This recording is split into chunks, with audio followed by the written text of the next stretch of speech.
In this stage of our video protocol, we'll be demonstrating the high throughput culture of bacterial clones in 96-well plates for the generation of plasmid DNA to be used in the construction of Napa arrays.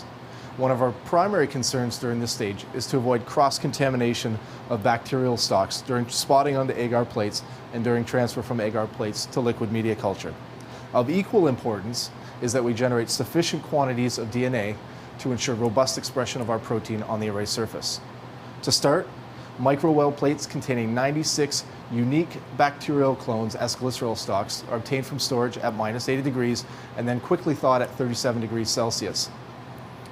They are then pulsed in a centrifuge briefly to pull down liquid media from the sides of the wells and from the foil surface, after which foil can be carefully removed. To initiate bacterial growth, 3 microliters of glycerol stock is aspirating using barrier-filtered sterile tips and then spotted onto solid agar. If an automated liquid handling robot is to be used for transfer of glycerol stocks to solid agar plates, it's recommended to incorporate a brief mixing step to ensure that the cells are evenly distributed following centrifugation. Spotting is most easily accomplished by pausing robot movement and carefully lifting the plate up so that gentle contact is made with the tips, allowing dispensing of the stock.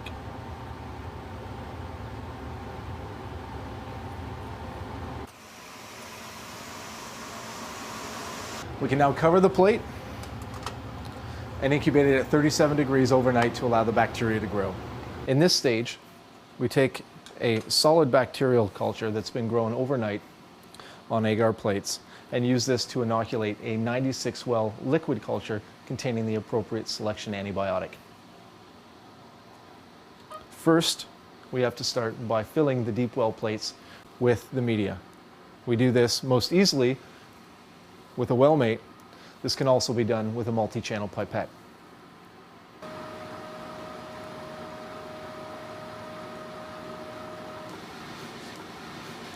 .5 mils of liquid culture can then be inoculated with bacteria from a solid agar plate using a 96-pin replicator. Importantly, if more than one plate is to be used for inoculation, it is critical to sterilize the replicator pins between transfer using a methanol dip and flaming the pins. Once inoculated, the deep well block is covered with a breathable seal to ensure adequate aeration during shaking and incubation. And at this stage, an inoculated liquid media culture can be inserted into the multitron incubator and shaken at 37 degrees and 800 RPMs for 24 hours.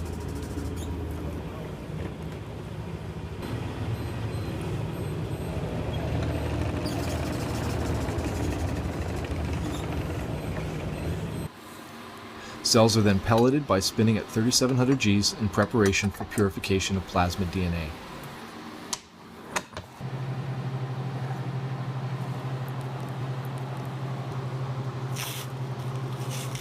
After pelleting, plate seals are removed and media carefully dumped from the plates, allowing excess to briefly drain onto paper towels.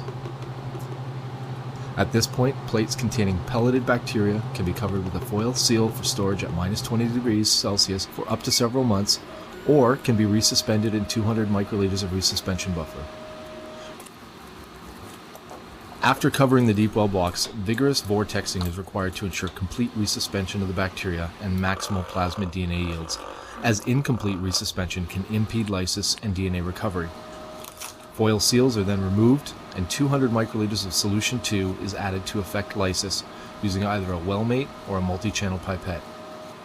When using a well mate, it is advisable to purge and prime the lines thoroughly in between transfer of different solutions.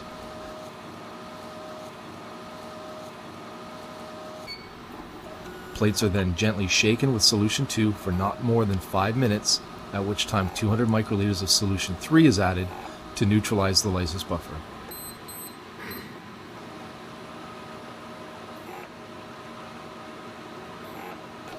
To ensure complete neutralization, plates are covered again with a foil seal and inverted 3 times.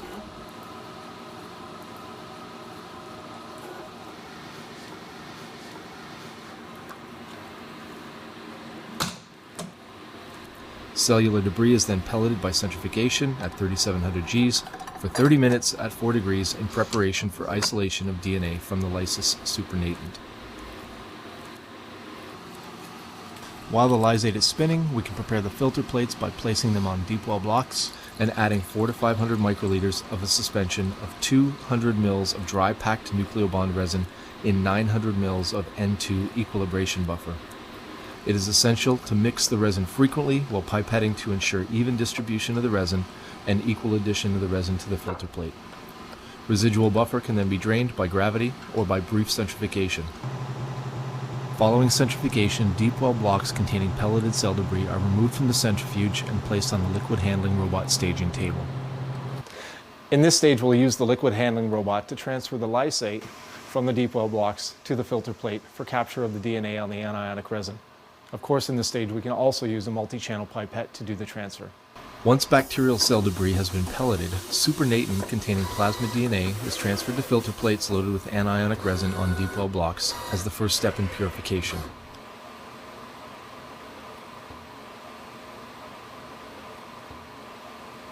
To facilitate passage of the supernatant through the resin and filter plate and binding of the DNA to the resin, filter plates are spun for 5 minutes at 25 Gs with a slow ramp acceleration.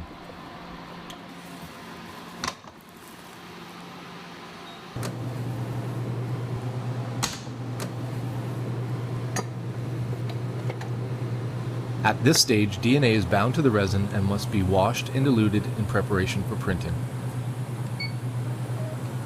400 microliters of washed solution N3 is added to the filter plate using either a well-made or a multi-channel pipette.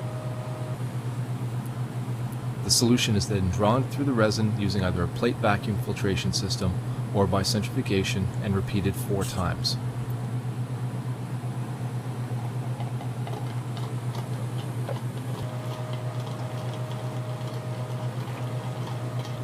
After the last wash, excess buffer is removed prior to elution by centrifugation at 225 Gs for 5 minutes.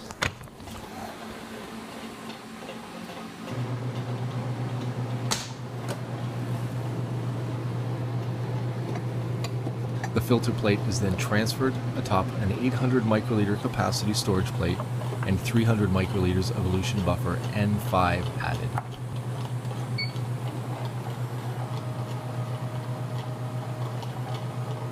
Stacked plates are then spun at 10 to 25 Gs for the first 5 minutes to allow slow percolation and intimate contact between the buffer and resin, thus ensuring efficient elution. After the initial slow spin, plates are spun at 750 Gs for 5 minutes to ensure complete removal of all the elution buffer and DNA. Plates containing eluted DNA are covered with a foil seal and then can be stored for up to several months at -20 degrees Celsius until required for precipitation and printing.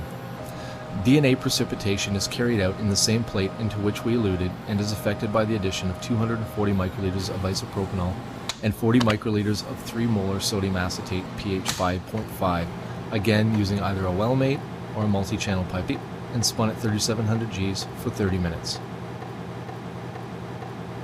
Supernatant isopropanol is carefully poured off, avoiding disturbance of the DNA pellet.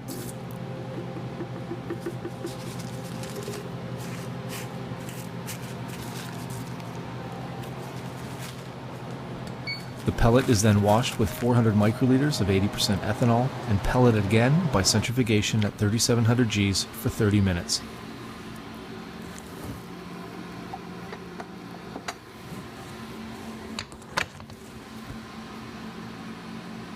Following centrifugation, excess ethanol is carefully poured off from the plate again, avoiding disturbance of the pellet.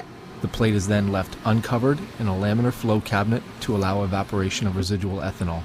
Once the plates are completely dry and no scent of ethanol can be detected, DNA is ready for the addition of master mix.